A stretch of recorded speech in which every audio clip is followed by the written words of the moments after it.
Halo guys, tak hanya ini, yung sawi ano, yung mong sawi ako lang dilaw.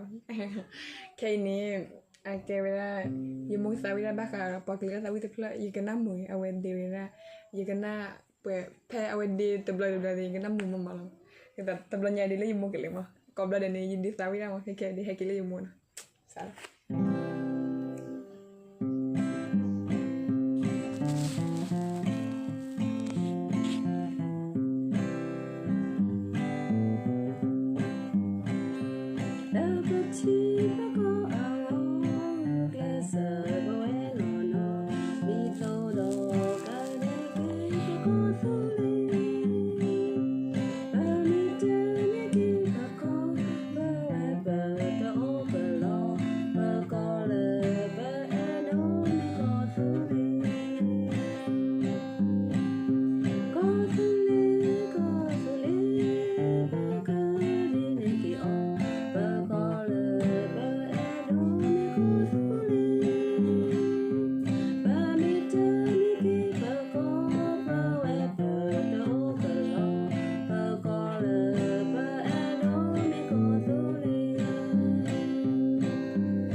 Pernah ada yang lemon ni pemimpin ni kita kau ada betul kalau bukan bukan dia pergi jalan dah tahu lama. Cuma tak lagi belum lah.